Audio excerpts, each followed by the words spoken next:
Good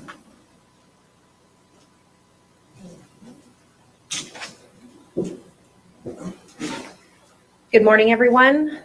My name is Constable Danny McKinnon. I'm a public information officer with the Winnipeg Police Service.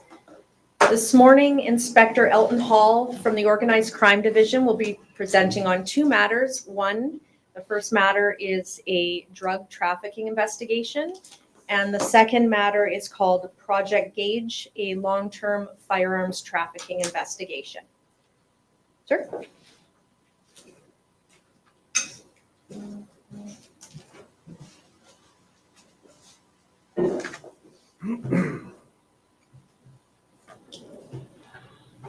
All right, good morning.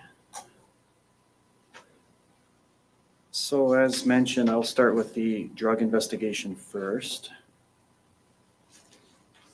So during the spring, the Winnipeg Police Service Organized Crime Unit entered into a drug investigation with the Brandon Police Service. Investigators determined that a drug trafficking network was operating in the city of Winnipeg and supplying traffickers in the Portage la Prairie and Brandon areas. Although several locations in Winnipeg were initially identified as being possible target locations, investigators observed two females leaving a location on Marywood Avenue on several occasions, traveling to the Winnipeg International Airport. These females generally left and returned on the same day or within a 24-hour period. On May 11th of 2024, police arrested these two females returning to Winnipeg on a domestic flight from British Columbia. The officers were positioned in the baggage carousel area and arrested both females once they obtained their checked bags and attempted to leave the airport. Search warrants were granted and 24 kilograms of cocaine with an estimated street value of $2.4 million was seized from their luggage. Rosemary Olmos, 32 years of age from Winnipeg, and Jade King, 30 years of Winnipeg, were charged with possession of a scheduled substance for the purpose of trafficking cocaine. Authorities in British Columbia were advised. We'll move on to the second investigation, which is more lengthy, involving a firearms trafficking ring here in Winnipeg. In November of 2023, the Winnipeg Police Service Firearms Investigation and Enforcement Unit received information from a Winnipeg-based fabrication business that an individual required metal components to assemble handguns. Between November and December of 2023, other manufacturing businesses contacted police with similar concerns. In one instance, an individual inquired about the opportunity to have handgun receivers manufactured. Video surveillance was obtained from an adjacent building of one of the manufacturing businesses, in which investigators observed a male enter into a cab parked a short distance away. In this instance, the male provided a fictitious name to the cab company. As a result, the Winnipeg Police Service Firearms Investigation and Enforcement Unit entered into an investigation with the RCMP National Weapons Enforcement Team and the Canadian Border Services Agency. In December of 2023, Project Gauge was initiated. This investigation led police to conduct several hours of physical surveillance until a positive identification of the male in a cab was determined.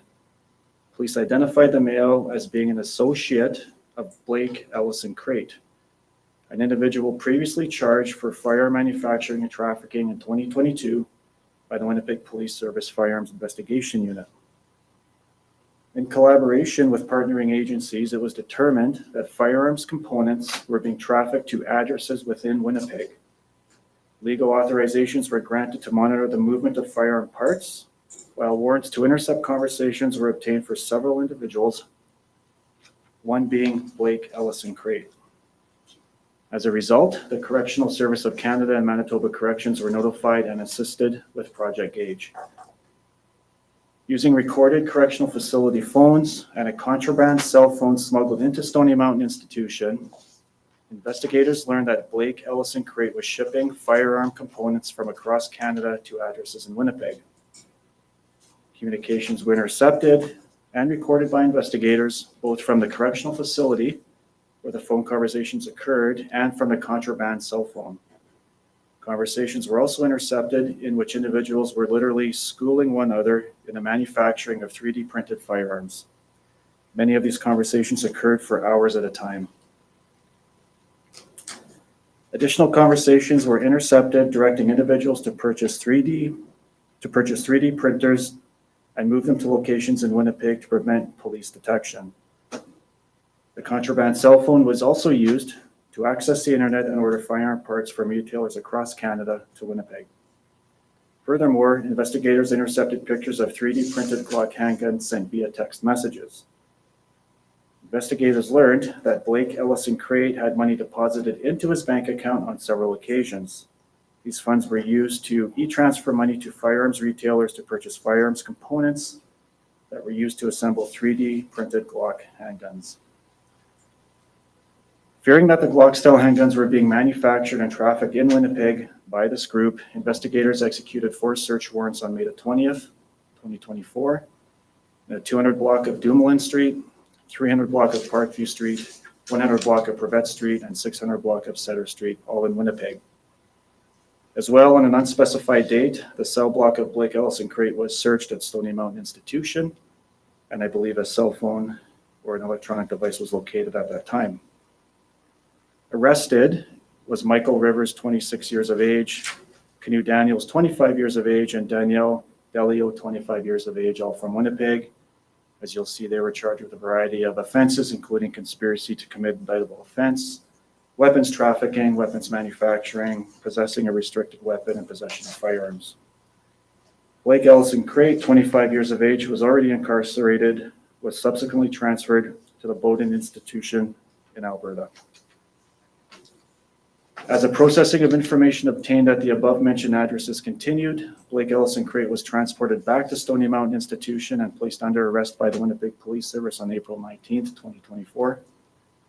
Blake Ellison Crate was arrested and charged with conspiracy to commit an indictable offense, to wit, weapons trafficking, conspiracy to commit an indictable offense, to wit, weapons manufacturing, and conspiracy to commit an indictable offense. On May 8th, Twyla Ellison, 45 years of age, presented herself at Winnipeg Police Headquarters. She was arrested and charged with weapons manufacturing, weapons trafficking, and conspiracy to commit an indictable offense. Legal authorization was granted to intercept communications from Headingley Jail, as investigators believed a second male associated to this firearm trafficking group was also conspiring to traffic 3D printed firearms in Winnipeg. After further conversations were intercepted, on May 14th, Winnipeg police arrested Ashlyn Paris, 23 years of age, from Headingley Jail for conspiracy to commit an indictable offense, to wit, weapons trafficking, and conspiracy to commit an indictable offense, to wit, weapons manufacturing. On June 5th, a 46-year-old male was arrested for conspiracy to commit an indictable offense, being weapons trafficking. As of today, investigators fear that upwards of 30 to 40 3D printed Glock handguns may have been manufactured and trafficked into Winnipeg and the surrounding area. Anybody with information relating to firearms printing, manufacturing, or trafficking should call Crime Stoppers or the Winnipeg Police Service Firearms Investigation and Enforcement Unit at 986-3258. Anybody with information regarding these individuals are encouraged to call the Firearms Investigation Unit at 986-3258 immediately. I want to publicly thank the businesses who did come forward to report the suspicious activity. Your actions foiled the continuation of criminality and likely prevented a dreadful outcome. Young people are also encouraged to engage with the Gang Life is No Life media campaign, which is occurring now as of July the 15th. There's a firearms component to the campaign, and the Link Youth and Family Support Team is available. In conclusion, I want to publicly thank our Crown Agent, Vanessa Gama, for all of her work during this investigation and the previous investigation. She's been able to secure some of the toughest sentences across Canada, and if she's not the best Crown Agent we have here in Winnipeg, she's definitely in the top 2 or 3 in Canada. That concludes. I'll take questions.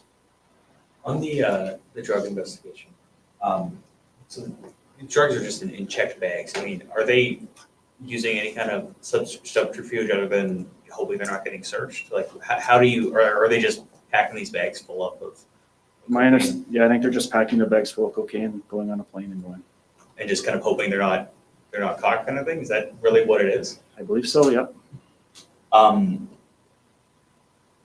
more people being investigated in this network right now? The Firearms Network? No, the We've concluded as part of the investigation for the drug investigation. um, And, so okay, is it, this cocaine was destined to, obviously Winnipeg, but also Brandon and Portage as well, as far as you? That's from my understanding, yes. and regarding the firearms, like, with the whole manufacturing and trafficking of 3D printed firearms, is the police doing anything? Or is it like one of the first instances where people have been caught manufacturing them, or it's happened in the past?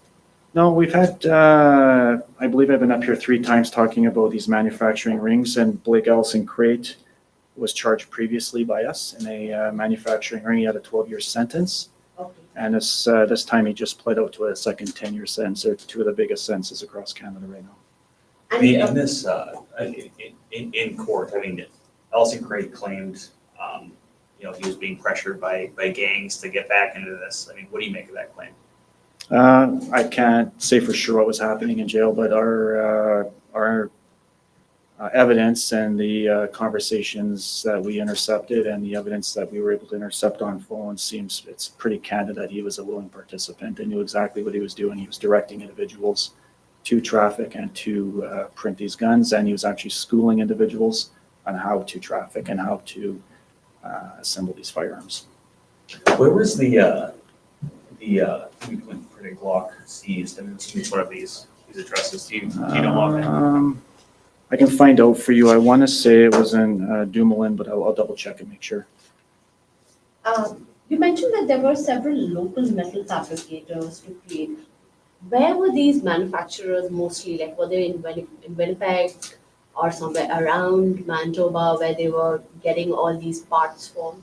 Yeah, the manufacturers are in the city of Winnipeg. I don't want to mention names. They came forward and provided information. There's multiple. In fact, I would actually, in looking at the evidence, I'd say there's probably 2 individuals that were inquiring. We might have a second group that was actually inquiring at the first time and backed off for whatever reason.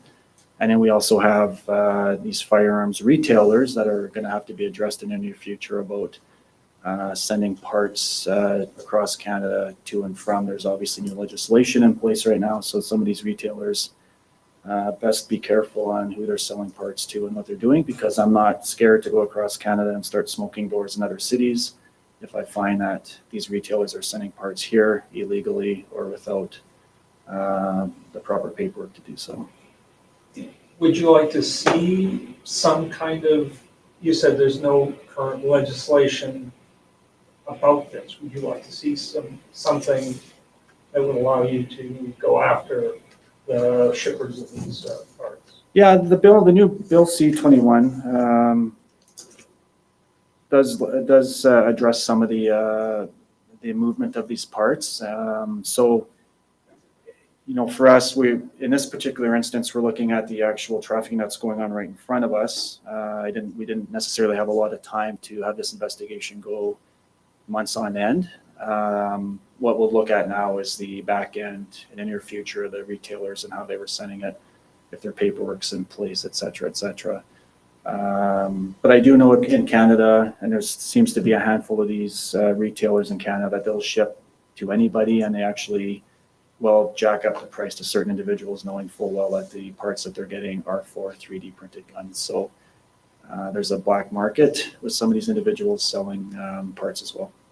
You mentioned in the item seized SD cards storing prohibited computer data. What was that data? What was on those cards? I'm not going to release that information right now, but there's a variety of data, which includes the conversations, the printing material, plans, etc. Is it, you can find all sorts of plans for 3D printed things on the internet. Yep. Is it illegal to have plans for 3D printed guns? It's not illegal to have plans, no. I mean, you mentioned there's, between 12 and 20 of these guns out there. Actually, we're going to say there's probably between 30 and 40 right now. 30 and 40, Yeah, okay. yeah. So, what does that mean for police out on the street? How do they try and get these guns off the street? Well, The situation's, it's absolutely horrific. It's alarming. I mean, these people are the scourge of the city right now, in my opinion. They're actually assembling handguns, and handguns are used for two things, as I've said in the past. Legal handguns are used for target practice, and handguns that aren't used for target practice are used for shooting human beings. 3D printed guns are used for shooting human beings. There's no other need. There's no other use for them. So the situation, in my opinion, is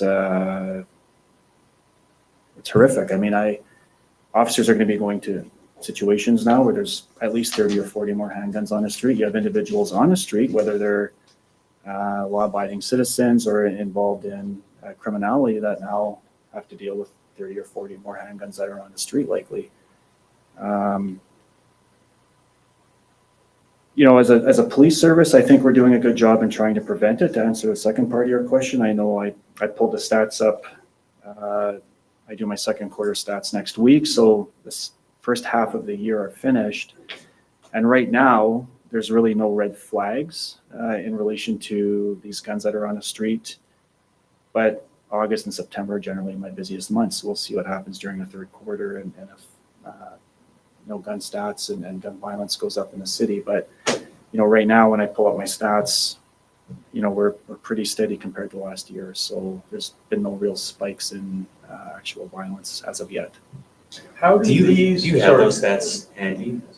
I'll give you the ones I use that I measure with. Overall calls for service involving any sort of a firearm. So any overall calls for service involving a gun, this could be sounds of fireworks. I think it's shots being fired, we go. Somebody hears a gunshot, it's a pipe going off in the basement, a legitimate shooting into a house, a legitimate firearm incident. In 2023, there was 1,135 of these incidents in the first half of the year. This year, there's 1,162, so it's a difference of just under 30 calls. So for me, no red flag there. We're pretty much on pace. In fact, this May, for whatever reason, we were down 20 calls from the previous year. So I'm not sure. As well, in May, we seized 80 more guns than we generally do. So that might be a reason why the calls for service are kind of down during that month. Non-fatal shootings is one I really look at. The first half of 2023, we had 66 non-fatal shootings. The first half of 2024, we have 64 non-fatal shootings. So we're down 2. So again, we're pretty even there. And in fatal shootings, last year we had 15 fatal shootings. This year we're at 7, so we're on pace for 14. So we're even there as well. When I look at the firearms analysis section, we're pretty even there with leads. That means in our investigations. So there's hasn't been an excess of firearm incidents, or there hasn't been less. We're kind of on pace. 29 last year, 26 this year for the first half. Handgun seizures in 2023 for the year, we're at 191. This first half of the year, we seized 98, so we're on pace to hit somewhere around 200. The only anomaly, I'd call it a green flag, not a red flag, is in 2023, we seized 42 3D printed firearms. This year, we're at 5. So we've seized far less, but we now know there's far more on the street.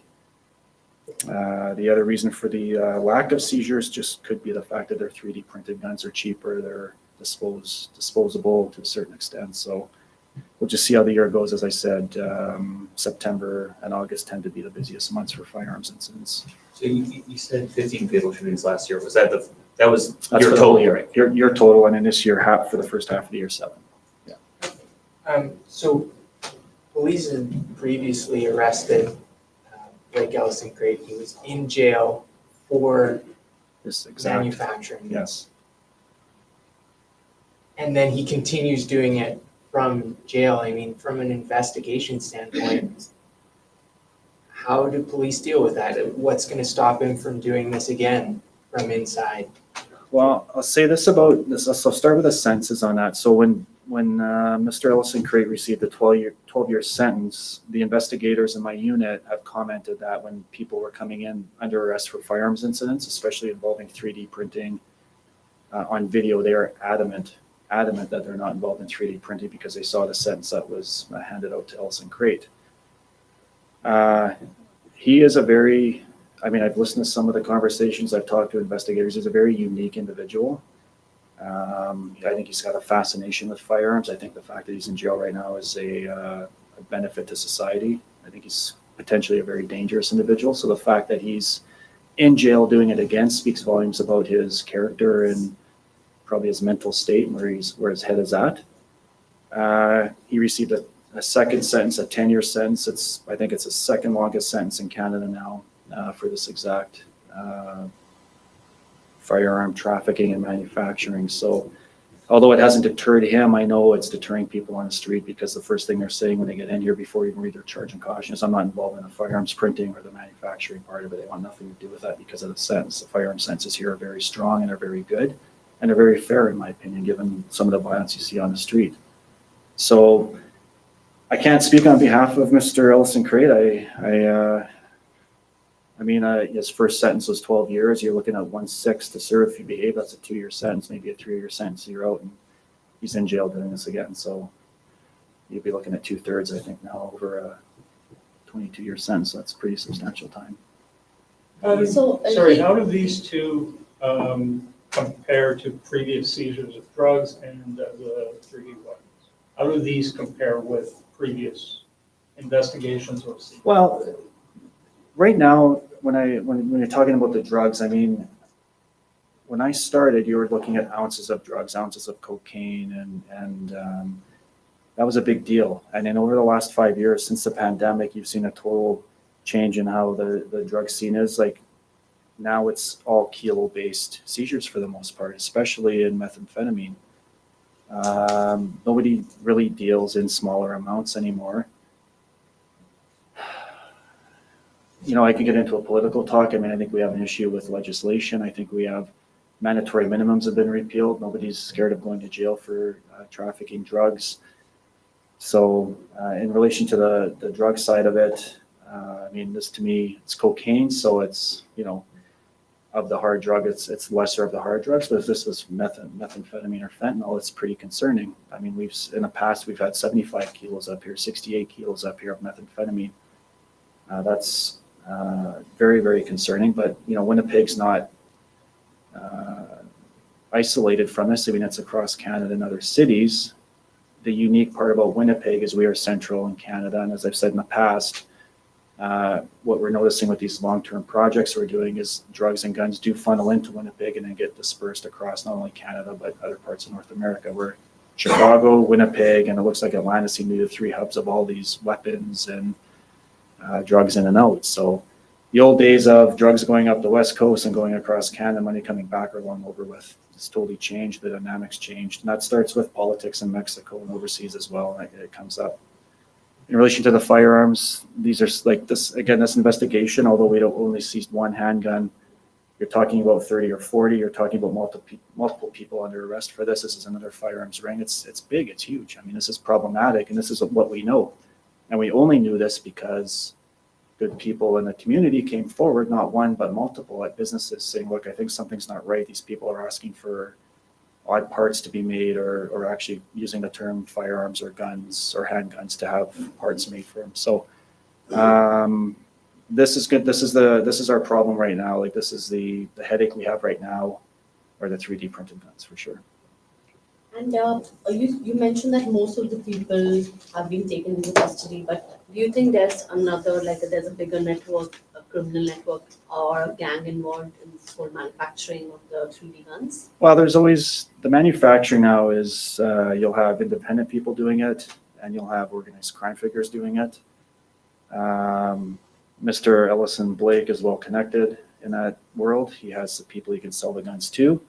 The calming effect, or the part that should relax people, is it's a very small percentage of people that actually need these weapons. So even when these organizations are up and running and are trying to sell these guns, there's only a certain kind of people or a certain amount of people that want them or need them. And at some point, we generally can figure it out and then we can piece it together. Unlike drugs, where everybody uses drugs and drugs are everywhere, it's very difficult. People will flush in after people are arrested, just take over here. It's a very intricate and intimate world where you have to trust one another to sell a handgun or sell handguns. And so once you make arrests like this, you generally shut down that group of individuals. we thought we did before, but from jail, they were doing it again. So we've done it a second time, so we'll see. But I do think, just given some of the evidence, and there was another person looking at going to these businesses, I wouldn't be surprised if we might be on the heels of another ring kind of trying to set up here. But again, you need that base, you need that customer base, and you need that trust. Final question. Just regarding the Coke seizure, the two individuals arrested, I mean, are we talking, this is like a local network, but they have connections out in BC and elsewhere, or is it like an outside of Manitoba network kind of trend? This will be, you know what, I'll be honest, this is going to be an organized crime network or drug network across Canada. I mean, I think these are just going to be the couriers who essentially got caught at the end of the day. But it's to and from BC regularly, multiple times a month. And it was those two that were surveilled. Correct. Yeah, yeah, And then, sorry, one more. yeah, yeah. The 3D printer there, do you recall where that was seized? Dumoulin, I believe. Yeah, yeah. I'll double check though. I'll send you an email if it's, you know what, we'll put out a statement. If it's not there, we'll put out a statement so you guys know where it was seized. Thank you.